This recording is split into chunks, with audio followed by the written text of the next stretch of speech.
Now back here again, and in the wake of the Hugh Edwards scandal last autumn, the BBC commissioned one of its trademark reviews. The findings, published today, concluded the corporation's workplace culture is not toxic, but it found some individuals in both on and off-screen roles behave unacceptably and get away with it.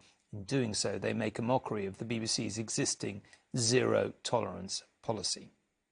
Good evening. Hundreds of thousands of travellers. From addressing the camera to addressing the court, whether they educate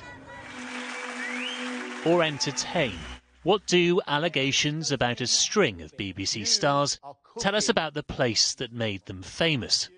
A review's concluded it has to change. Today's the day we draw a line in the sand. After today, let me state it clearly. If you think you're too big a star or too important to live by the values of this organisation, that not only are you wrong, but we will find you out. The cultural review of the BBC was announced after its main newsreader became the story. Hugh Edwards was convicted of making indecent images of children last year. Was the BBC too slow to respond to concerns about him and other stars? 2,500 staff took part in the review.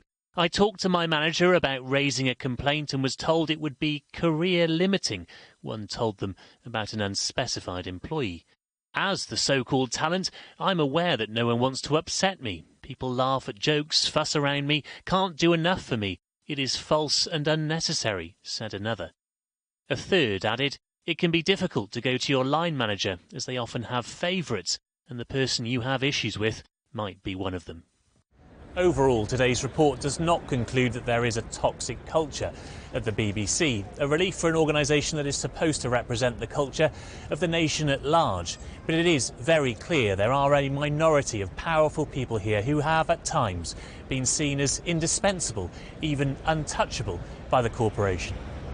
In response, the BBC has promised to improve its complaints process and adopt new industry standards. I'm confident that it is now being led by people who really think, we are the, if you like, the trusted public broadcaster in the world. And if we're going to call out other places for bad behaviour, we can't have double standards. So we have to get it right here.